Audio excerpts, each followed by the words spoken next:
గురజాల పట్టణంలోని శ్రీ పాతపాటేశ్వరి అమ్మవారి ఆలయంలో చోరీ. ఆలయంలోని 2 హుండీలను పగలగొట్టి నగదును అపహరించిన దుండగులు.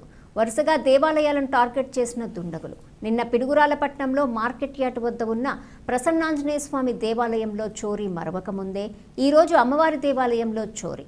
సుమారు ₹1,00,000 కానుకలు ఉండవచ్చని పూర్ణచంద్రరావు మంగళవారం తెల్లవారుజామున చోరీకి పాల్పడిన దుండగులు సీసీ కెమెరాలు పనిచేయటం లేదని చెప్పిన అధికారి విషయం తెలిసిన వెంటనే స్థానిక పోలీసులకు సమాచారం అందించారు.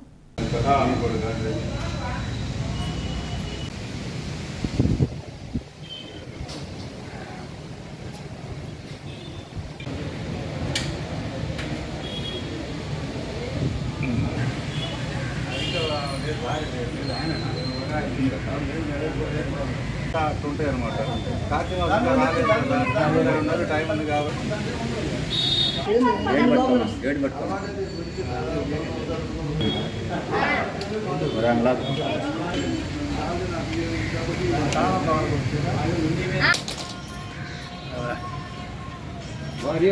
గట్టిగా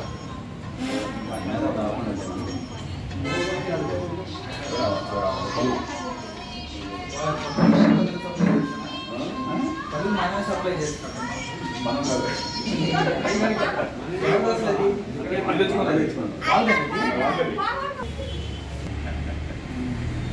లోపల కొట్టేసాడు. అది ఒకటే దెబ్బ వాడిని దెబ్బ వెళ్ళిపోయింది లోపల.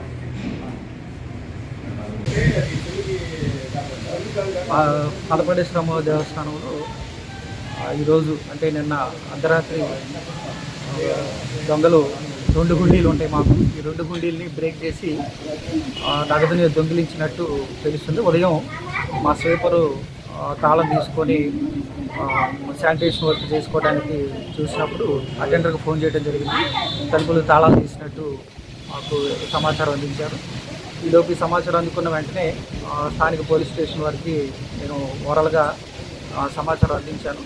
వారు కూడా వచ్చి చూడటం జరిగింది. అయితే మాకు అన్ని సీసీ క్యామ్స్ ఉన్నాయి. చుట్టుపక్కల అంతా కూడా అన్ని షాపుల్లో కూడా సీసీ క్యామ్స్ ఉన్నాయి. కొద్దిగా వీళ్ళు హ్యాబిచువల్ అఫెండర్స్ లాగా కనపడుతుంది. వీటిలో మనకు సుమారుగా మేము 12 నెల 16వ తారీఖు మేము హుండీ ఓపెన్ చేయడం జరిగింది. దాదాపు ఒక 8 నెలల నుండి మేము హుండీ ఓపెన్ చేయలేదు. నగదైతే పోయినట్టు అనిపిస్తుంది. కేవలం కాయిన్స్ వరకే ఉన్నాయి ఈ 2 హుండీలు కూడా. ఈ 2 హుండీలు కూడా పూర్తిగా తాళాలు అలాగే లోపల ఇన్సైడ్ తాళాలు కూడా బ్రేక్ చేయడం జరిగింది. సీసీ క్యామ్స్ కూడా మేము ఆల్రెడీ ఏర్పాటు చేస్తున్నాము. దాంట్లో క్యామ్స్ అయితే రికార్డింగ్ మోడ్లోనే ఉన్నాయి, కానీ పూర్తిగా లోపల DVRలో ఏదో ఎర్రగా ఉండటం వలన రికార్డ్ అయినట్టు కనబడలేదు. టెక్నీషియన్ని మళ్ళీ ఒకసారి పూర్తిగా పరిశీలించి దాని బ్యాకప్ తీసుకొని పోలీసు వారికి అందజేస్తాం.